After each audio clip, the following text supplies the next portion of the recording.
Hello everyone, welcome to my YouTube channel. तो देखिए, इस वीडियो में हम यूपी टेट पेपर सेकंड के लिए हिंदी के प्रीवियस ईयर क्वेश्चन सॉल्व करेंगे। सो आप लोग वीडियो पर कंटिन्यू बने रहिएगा। तो चलिए देखिएगा, इसमें पहला वाला क्वेश्चन देखते हैं हम कि नई कविता पत्रिका का प्रकाशन कहाँ से आरंभ हुआ।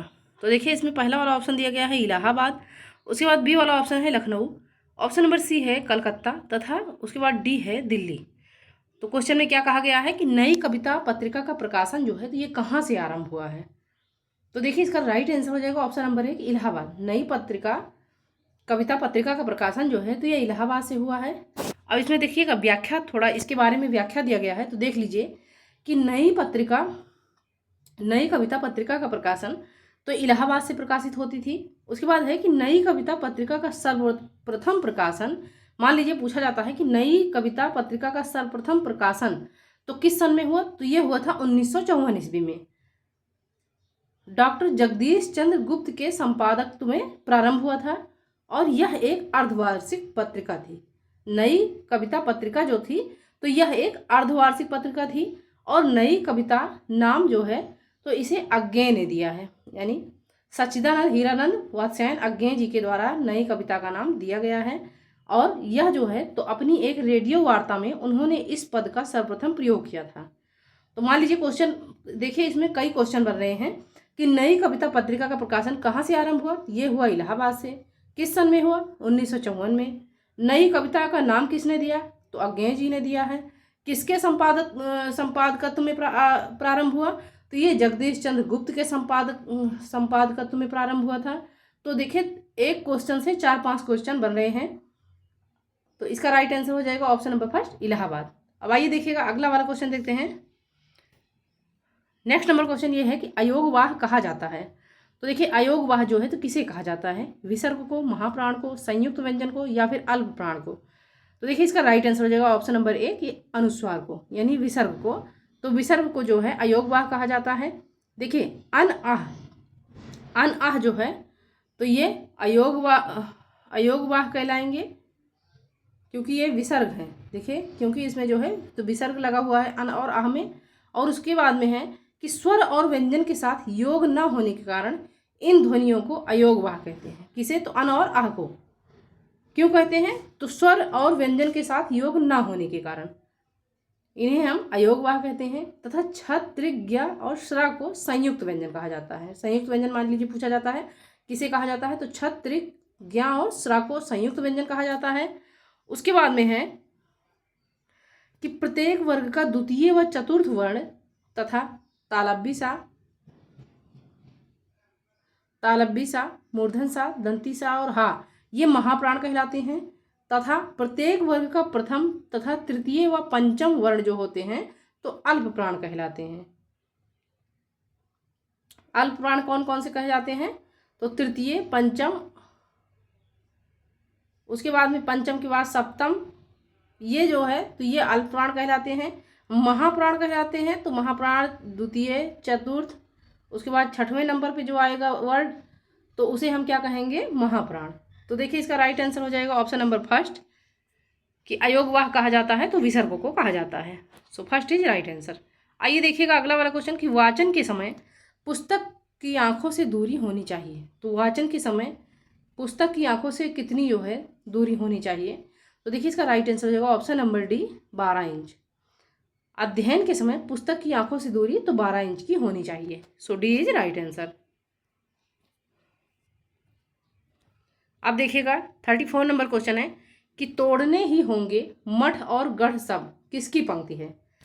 तो देखिए, तोड़ने ही होंगे मठ और गढ़ सब ये जो है किसकी पंक्ति है, ये पूछा गया है। तो देखिए, ये पंक्ति है मुक्तिबोध की। राइट आंसर इसका हो जाएगा ऑप्शन नंबर डी।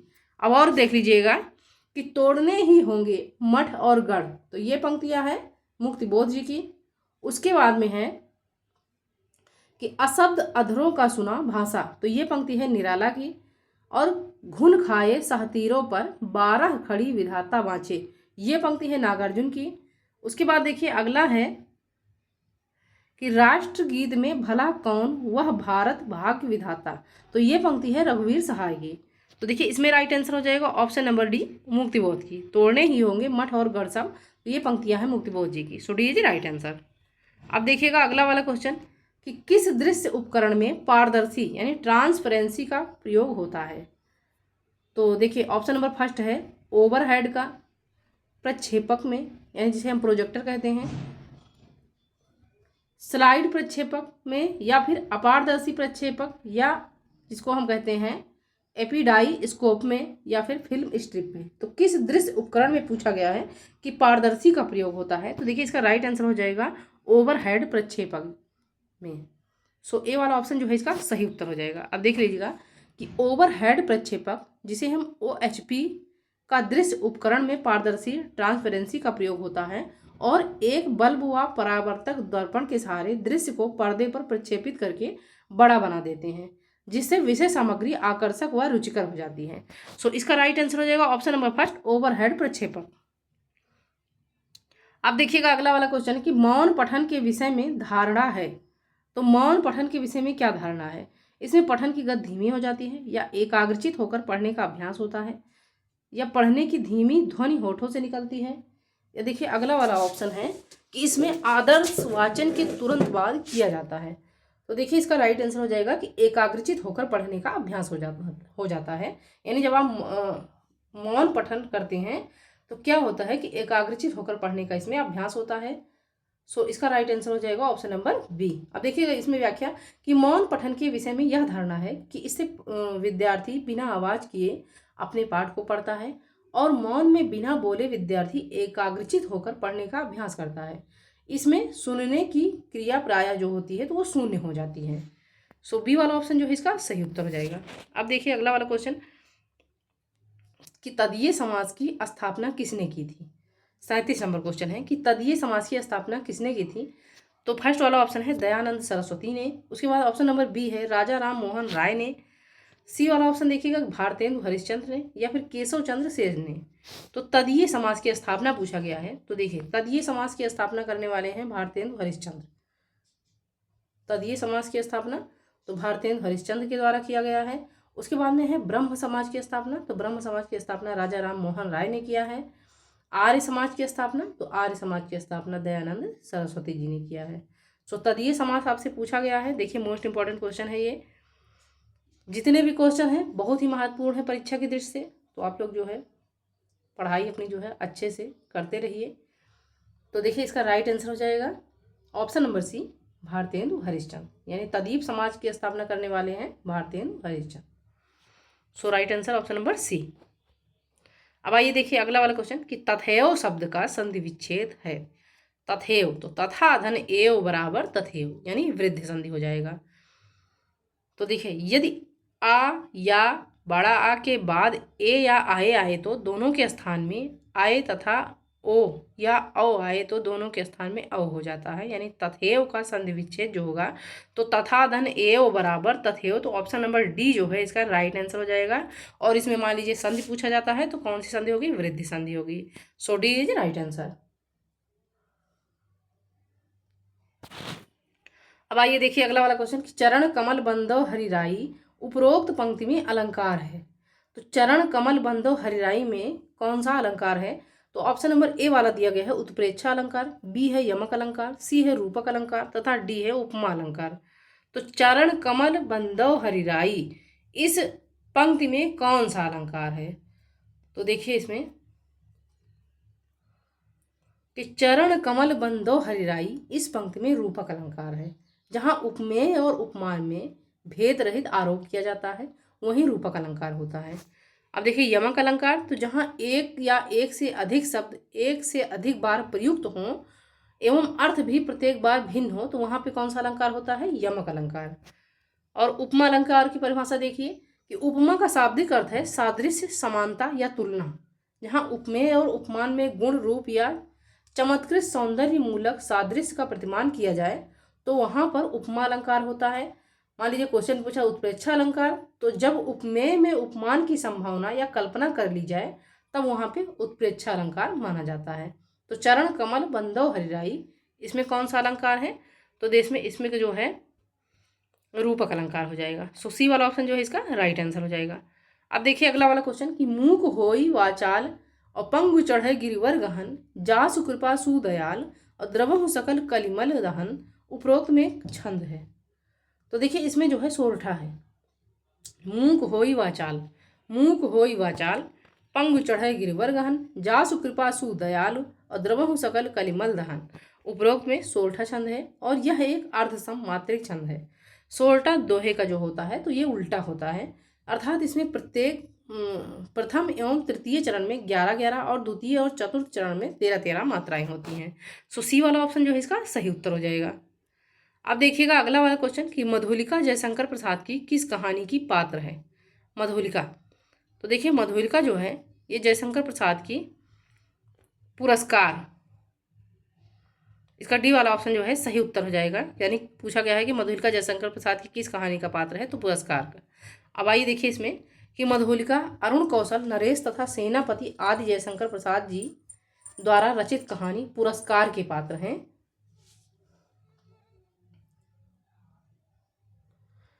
जैसे देवदासी, ममता, छाया, ग्राम, घीसू, विसाती, चूड़ी वाली, सालवती, मधुआ, गुंडा, इंद्रजाल, छोटा जादूगर, पत्थर की पुकार, उस पार के आकाशदीप, योगी, चंदा, खंडहर की लिपि तथा नूरी आदि जयशंकर प्रसाद की प्रतिनिधि कहानियां हैं। देखिए ये सारी जो है तो ये जयशंकर प्रसाद जी की प्रतिनिधि कहानियां हैं। अब देखिए अगला वाला question. So next number question ये है कि आधे अधूरे नाटक के रचनाकार हैं। तो आधे अधूरे नाटक के रचनाकार का नाम पूछा गया है कि कौन है। तो देखिए ऑप्शन नंबर फर्स्ट दिया गया है अमृतलाल नागर।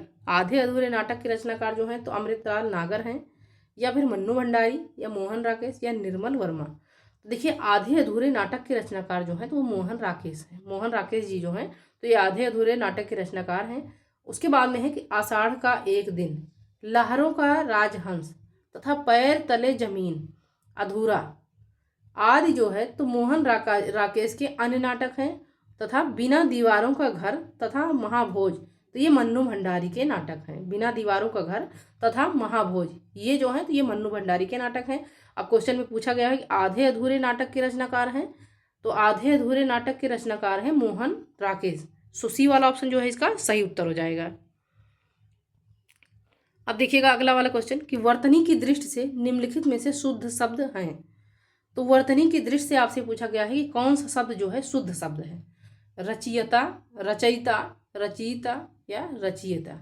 तो देखिए इसका राइट आंसर हो जाएगा ऑप्शन नंबर बी कि वर्तनी की दृष्टि से जो है रचयिता, रचयिता जो है तो ये वर्ड शुद्ध है। सो बी वाला ऑप्शन जो है इसका सही उत्तर हो जाएगा। अब देखिएगा अगला वाला क्वेश्चन कि कर्म कारक का चिन्ह है। तो कर्ता ने कर्म को, तो देखिए कर्ता ने कर्म को, तो कर्म कारक का चिन्ह जो है तो ये को देख लीजिएगा ऑप्शन नंबर सी जो है तो कर्ता ने कर्म को, यानी जो को वाला जो है चिन्ह है तो ये कर्म कारक का चिन्ह है। सो सी वाला ऑप्शन जो है राइट आंसर हो जाएगा। अब देख लीजिएगा इसमें सारे चिन्ह दिए गए हैं, कारक और कारक के चिन्ह। कर्ता ने कर्म को करण से के द्वारा संप्रदान के लिए हेतु निर्मित वास्ते अपादान से अलग होने का भाव, अपादान में जैसे जैसे पेड़ से पत्ता गिरा तो यहाँ पे कौन सा कारक होगा, अपादान कारक होगा। संबंध का की रा री रे अधिकरण में भीतर पर तथा संबोधन में हे हो अजी अरे रे, ये जो है तो ये कारक के चिन्ह हैं। कारक, तो कारक कितने हैं 1 2 3 4 5 6 7 8, 8 कारक हैं और ये कारकों के चिन्ह दिए गए हैं। सो इसमें सही वाला उत्तर हो जाएगा ऑप्शन नंबर सी। अब देखिएगा अगला वाला क्वेश्चन कि बाजार से किस संज्ञा का बोध होता है। तो बाजार, तो बाजार देखिए ऑप्शन नंबर ए है भाववाचक, बी है समूहवाचक, सी है जातिवाचक तथा डी है व्यक्तिवाचक। तो देखिए बाजार से जो है तो बाजार से समूहवाचक संज्ञा का बोध होता है। जिस संज्ञा में वस्तु अथवा व्यक्ति के समूह का बोध हो उसे हम समूहवाचक संज्ञा कहते हैं। बाजार व्यक्तियों अथवा लोगों का समूह होता है। देखिएगा बाजार में बहुत से लोग होते हैं तो यहाँ क्या होता है, समूह होता है। तो बाजार व्यक्तियों अथवा लोगों का समूह होता है, अतः यह समूहवाचक संज्ञा है। इसके अन्य उदाहरण सभा, दल, गिरोह, मंडल आदि है। यहाँ यानी कि जहाँ पे जो है लोगों, बहुत सारे लोग होंगे तो वहाँ पे समूहवाचक संज्ञा होगा। मान लीजिए इंसानों की जो बस्ती होती है वो भी समूहवाचक संज्ञा के अंतर्गत है। या फिर जैसे कोई जानवर इकट्ठा होंगे, भीड़ इकट्ठा करेंगे तो वहाँ पर भी समूहवाचक संज्ञा होगा। तो यहाँ यानी जहाँ पे बहुत सारे लोग रहते हैं तो वहाँ पे समूहवाचक संज्ञा हो जाएगा। तो बाजार शब्द जो है ये समूहवाचक संज्ञा कहा जाएगा। अब देखिएगा अगला वाला क्वेश्चन। अब देखिए भाववाचक संज्ञा किसे कहते हैं? तो जिस संज्ञा शब्द से व्यक्ति वस्तु के गुण या धर्म दशा अथवा व्यापार का बोध होता है तो उसे हम भाववाचक संज्ञा कहते हैं, जैसे लंबाई, बुढ़ापा, नम्रता, मिठास, समझ तथा चाल आदि। अब आगे देखिए कि व्यक्तिवाचक संज्ञा, तो जिस शब्द से किसी एक वस्तु या व्यक्ति के नाम का बोध हो उसे हम व्यक्तिवाचक संज्ञा कहते हैं, जैसे राम, गांधी जी, गंगा, काशी इत्यादि। अब देखिए अगला वाला कि जातिवाचक संज्ञा, तो जिन संज्ञाओं में एक ही प्रकार की वस्तुओं अथवा व्यक्तियों का बोध हो उन्हें हम जातिवाचक संज्ञा कहते हैं, जैसे मनुष्य, घर, पहाड़, नदी इत्यादि। अब देखिए अगला वाला क्वेश्चन है 46 नंबर क्वेश्चन कि निम्नलिखित में से कौन गुणवाचक विशेषण नहीं है? तो पहला वाला ऑप्शन है गोल, बी है अधिक, सी है नुकीला तथा डी है भीतरी। तो देखिए इसका राइट आंसर हो जाएगा ऑप्शन नंबर बी अधिक। अधिक जो है तो ये गुणवाचक विशेषण नहीं है। अब देखिए इसमें व्याख्या देख लीजिएगा कि अधिक गुणवाचक विशेषण नहीं है, जबकि गोल, नुकीला तथा भीतरी आदि गुणवाचक विशेषण है। और जिस शब्द से संज्ञा का गुण, दशा, स्वभाव आदि लक्षित हो तो उसे हम क्या कहेंगे? गुणवाचक विशेषण कहते हैं, जैसे प्राचीन, देशीय, सुडौल, लाल, दुबला, अनुचित, सच्चा, बड़ा सा, छोटी सी आदि अधिक परिणामवाचक विशेषण है। सो बी वाला ऑप्शन जो है इसका राइट आंसर हो जाएगा। अब देखिएगा अगला वाला क्वेश्चन कि मुख्य क्रिया के अर्थ को स्पष्ट करने वाली क्रिया होती है। तो मुख्य क्रिया के अर्थ को स्पष्ट करने वाली क्रिया जो है तो वो क्या होती है? तो ये होती है सहायक क्रिया। देखिएगा कि मुख्य क्रिया के अर्थ को स्पष्ट करने वाली क्रिया सहायक क्रिया कहलाती है। उसके बाद में है कि प्रेरणार्थक क्रिया किसे कहते हैं? तो जिन क्रियाओं से इस बात का बोध हो कि कर्ता स्वयं कार्य न कर किसी दूसरे को कार्य करने के लिए प्रेरित करता है तो वहाँ पे प्रेरणार्थक क्रियाएं कहलाती हैं। अब देखिए नाम धातु, तो जो धातु संज्ञा विशेषण से बनती है तो उसे हम नाम धातु कहते हैं। आगे देखिए कि नाम बोधक क्रिया, तो संज्ञा अथवा विशेषण के साथ क्रिया जोड़ने से जो संयुक्त क्रिया बनती है तो उसे हम नाम बोधक क्रिया कहते हैं। अब देखिए अगला वाला क्वेश्चन यानी 47 नंबर क्वेश्चन हो गया। अब 48 नंबर वाला क्वेश्चन देखिएगा। तो 48 नंबर क्वेश्चन ये है कि यथाशक्ति में कौन सा समास है? तो यथा धन शक्ति बराबर यथाशक्ति। तो यथाशक्ति में देखिए अव्ययी भाव समास हो जाएगा। देखिए शक्ति के अनुसार, तो शक्ति के अनुसार कौन सा समास होगा? अव्ययी भाव। इस समास में पहला पद अव्यय है और दूसरा पद संज्ञा होता है। समस्त पद में अव्यय के अर्थ की ही प्रधानता रहती है और पूरा शब्द क्रिया विशेषण के अर्थ में प्रयोग होता है। तो यथाशक्ति में कौन सा समास? So right answer option number D अव्ययी भाव। अब देखिए कर्मधारय समास किसे कहते हैं? तो कर्मधारय का प्रथम पद विशेषण और दूसरा विशेष अथवा संज्ञा होता है, जैसे महाकवि, महान है जो कवि, पीताम्बर, पीत है जो अंबर। तो यहाँ पे कौन सा समास होगा ये दोनों में? तो कर्मधारय समास होगा। उसके बाद तत्पुरुष समास के उदाहरण देख लीजिएगा। तो तत्पुरुष समास के उदाहरण है कि जिस समास का उत्तर अर्थात अंतिम पद प्रधान हो उसे हम तत्पुरुष समास कहते हैं, जैसे गगनचुंबी, गगन को चूमने वाला, स्वर्ग प्राप्त, स्वर्ग को प्राप्त करने वाला। तो ये कौन से समास है? तत्पुरुष समास है। अब देखिए अगला वाला कि द्वंद्व समास किसे कहते हैं?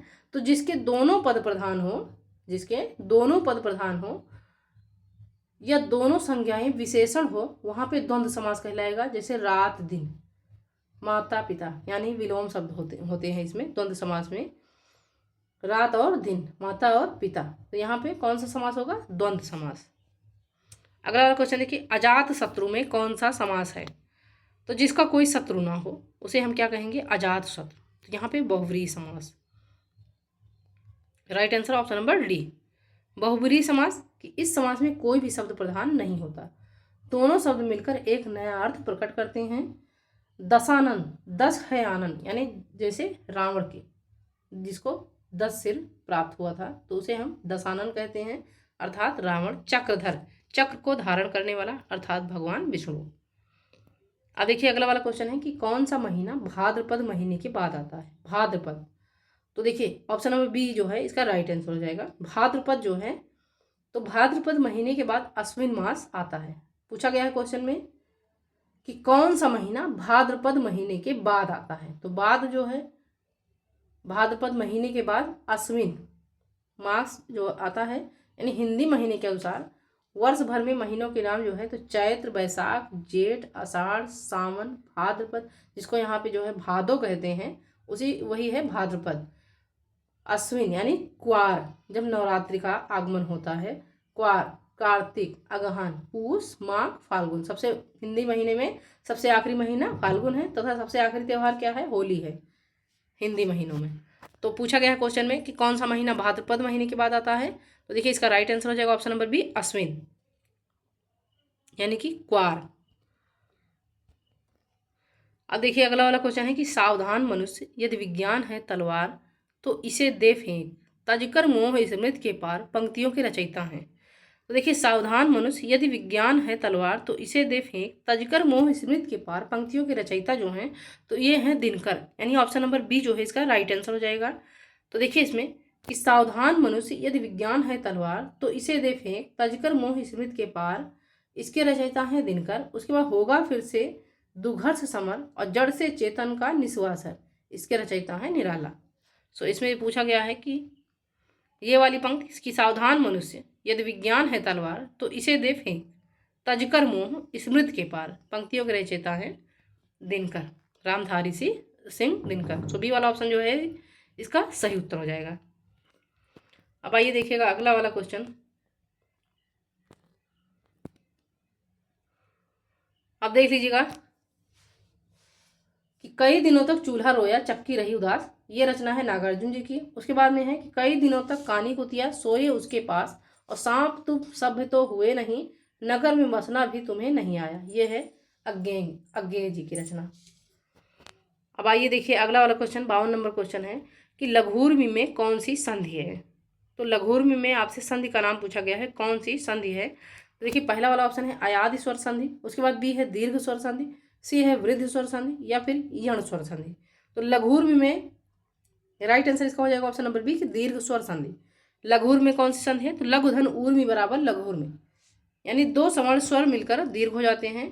तो यहाँ पे कौन सी संधि हो जाएगी? दीर्घ स्वर संधि। So right answer option number B. बाकी देख लीजिएगा कि मंजूधन ऊषा इसके और उदाहरण है, उसके बाद सिंधुधर ऊर्मी बराबर सिंधुर्मी, ये भी इसके उदाहरण है, दीर्घ स्वर संधि के उदाहरण है। अब आइए देखिए अगला वाला क्वेश्चन है कि कपूर शब्द है। तो देखिए कपूर शब्द जो है तो कैसा शब्द है? तो कपूर शब्द जो है ये तद्भव शब्द है, यानी ये हिंदी शब्द है, संस्कृत का उल्टा तत्सम तद्भव। तो कपूर शब्द क्या है? तद्भव शब्द है, जिसका तत्सम कर्पूर होता है, यानी इसका संस्कृत जो होता है तो कर्पूर होता है, और तत्सम शब्द वे संस्कृत शब्द हैं जो अपने असली स्वरूप में हिंदी भाषा में प्रचलित होते हैं। तो कपूर शब्द तद्भव शब्द, यानी बी वाला ऑप्शन जो है इसका राइट आंसर हो जाएगा। अब आइए देखिए कि तद्भव शब्द संस्कृत के वे शब्द हैं जो पाली प्राकृत अपभ्रंश से होते हुए हिंदी भाषा में आ गए हैं, यानी ये जो है कहाँ से होते हुए? पाली प्राकृत और अपभ्रंश से होते हुए किस भाषा में आए हैं? तो हिंदी भाषा में आ गए हैं। तो ऐसे शब्दों को हम क्या कहेंगे? तद्भव शब्द कहेंगे। उसके बाद देशज शब्द देखिए क्या होते हैं? तो वे शब्द जिनकी उत्पत्ति यानी व्युत्पत्ति का पता नहीं चलता है, जो क्षेत्रीयता की आवश्यकता बस गढ़ लिए गए हैं, उन्हें हम देशज शब्द कहते हैं। और विदेशज शब्द तो विदेशी भाषा से हिंदी में आए शब्दों को विदेशी या आगत शब्द कहते हैं। अब आइए देखिएगा अगला वाला क्वेश्चन, एक मुंह दो बात मुहावरे का अर्थ क्या होता है? तो देखिए ऑप्शन नंबर ए है अत्यधिक बातें करना, उसके बाद बी है कि बहुत कम बोलना, सी वाला ऑप्शन है कि अपनी बात से पलट जाना, या फिर डी है कि बात बनाना। तो देखिए एक मुंह दो बात मुहावरे का अर्थ जो होता है तो ये अपनी बात से पलट जाना। राइट आंसर इसका हो जाएगा ऑप्शन नंबर सी।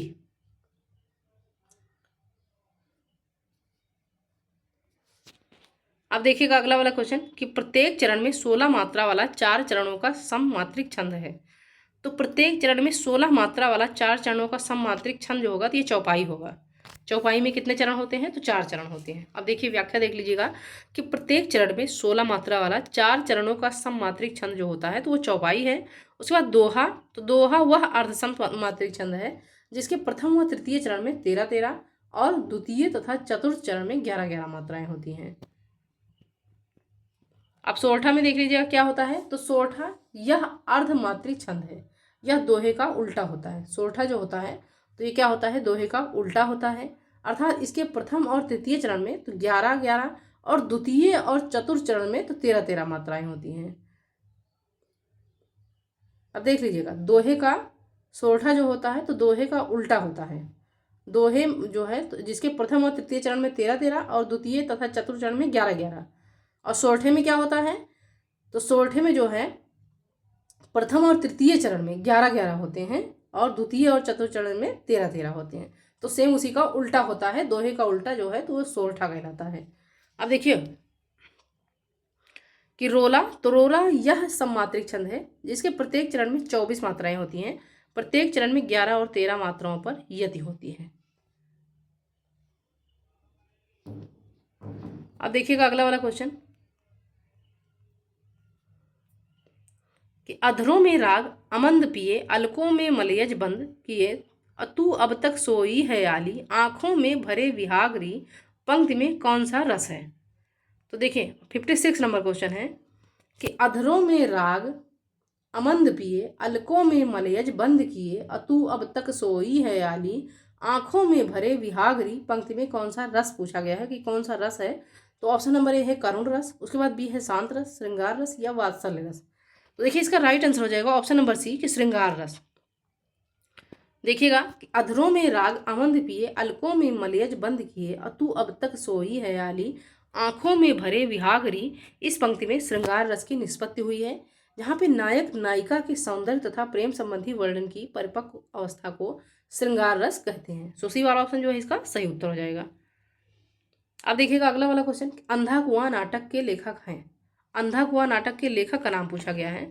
तो देखिए अंधा कुआं नाटक के लेखक हैं लक्ष्मी नारायण लाल।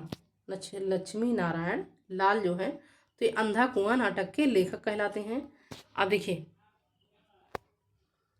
कि लक्ष्मी नारायण लाल की जो है कृतियाँ देख लीजिएगा कि कितनी हैं, कि अंधा कुआं नाटक के लेखक लक्ष्मी नारायण लाल हैं। और इनके अन्य नाटक देख लीजिएगा कौन कौन से हैं। तो अन्य नाटकों के अंदर में मादा कैक्टस, 3 आँख वाली मछली, सूखा सरोवर, नाटक बहुरंगी, नाटक तोता मैना, उसके बाद रात रानी, दर्पण, रक्तमाल, सूर्यमुख, कल्कि, मिस्टर अभिमन्यु, कर्फ्यू, दूसरा दरवाजा, अब्दुल्ला दीवाना, नरसिंह कथा, व्यक्तिगत, गूढ़, यक्ष प्रश्न, एक सौतन, हरिश्चंद्र, गागा माटी, सगुन पंछी, सब रंग मोह भंग, पंचपुरुष, राम की लड़ाई, बलराम की तीर्थ यात्रा, कजरी वन, सुंदर रस, काफी हाउस में इंतजार, हाथी घोड़ा चूहा आदि। तो ये सारी रचनाएं जो हैं लक्ष्मी नारायण लाल जी की हैं। अंधा कुआं के अलावा तो सारी रचनाएं जो दी गई हैं ये लक्ष्मी नारायण लाल जी की हैं। तो अंधा कुआं नाटक के लेखक हैं लक्ष्मी नारायण लाल। सो डी इज राइट आंसर। अब देखिएगा अगला वाला क्वेश्चन, अज शब्द की को स्त्रीवाचक बनाने के लिए किस प्रत्यय का प्रयोग होगा। अज, तो देखिएगा कि अज शब्द को जो है स्त्रीवाचक बनाने के लिए तो इसका जो है बड़ा आ का प्रयोग होगा, यानी सी वाला ऑप्शन जो है इसका सही उत्तर हो जाएगा। अब देखिए अज शब्द को स्त्रीवाचक बनाने के लिए तो बड़ा आ प्रत्यय का प्रयोग होगा। अज शब्द का अर्थ है बकरा और इसका स्त्रीलिंग बकरी यानी अजा। सो सी वाला ऑप्शन जो है इसका राइट आंसर हो जाएगा। अब देखिएगा अगला वाला क्वेश्चन है कि प्रथम तार सप्तक का प्रकाशन वर्ष है। तो प्रथम तार सप्तक का प्रकाशन वर्ष आपसे पूछा गया है कि कौन सा है। 1943 है, 1938 है, 1954 है या फिर 1941 है। तो देखिएगा इसमें कि प्रथम तार सप्तक का प्रकाशन वर्ष जो है तो ये है 1943, यानी ए वाला ऑप्शन जो है इसका राइट आंसर हो जाएगा। अब देख लीजिए थोड़ा व्याख्या और देख लीजिएगा कि तार सप्तक का आरंभ सन 1943 ईस्वी में सच्चिदानंद हीरानंद वात्स्यायन अज्ञेन के संपादक में हुआ था, यानी इनके संपादक कार्यकाल में हुआ था। और तार सप्तक में 7 कवि की रचनाएं संग्रहित हैं। दूसरा सप्तक 1951, तीसरा सप्तक 1959 तथा चौथा सप्तक 1979 में प्रकाशित हुआ। सभी सप्तकों का संपादन अज्ञेय ने किया था। प्रथम तार सप्तक का प्रकाशन कब हुआ था तो 1943 में मान लीजिए। उसके बाद पूछा जाता है कि द्वितीय तार सप्तक का प्रकाशन कब हुआ था तो ये हुआ था 1951 में। तृतीय पूछा जाता है तो 1959 में। अगर चतुर्थ तार सप्तक का प्रकाशन पूछा जाता है तो 1979 में।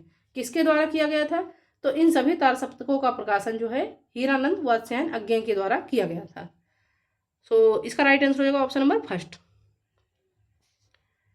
अब देखिएगा कि उल्का सी रानी दिशा दीप्त करती थी, पंक्ति में कौन सा अलंकार है। यानी ये सबसे लास्ट क्वेश्चन है, 30 क्वेश्चन जो है कंप्लीट हो गए हैं ये वाला क्वेश्चन लेकर के। तो देखिए उल्का सी रानी दिशा दीप्त करती थी, पंक्ति में कौन सा अलंकार पूछा गया है। तो ए वाला ऑप्शन है यमक अलंकार, बी है रूपक, सी है उत्प्रेक्षा तथा डी है उपमा। तो देखिए उल्का सी रानी दिशा दीप्त करती थी। पंक्ति में पूछा गया कौन सा अलंकार है। सो इसका राइट आंसर हो जाएगा ऑप्शन नंबर डी, उपमा अलंकार। अब देखिए, उल्का सी रानी दिशा दीप्त करती थी, इस पंक्ति में उपमा अलंकार है और उपमा का शाब्दिक अर्थ होता है सादृश्य, समानता या तुलना करना। जहाँ उपमेय और उपमान में गुण, रूप या चमत्कृत सौंदर्य मूलक सादृश्य का प्रतिमान किया जाता है, तो वहाँ पे कौन सा अलंकार होता है, उपमा अलंकार। सो डी वाला ऑप्शन जो है इसका राइट आंसर हो जाएगा।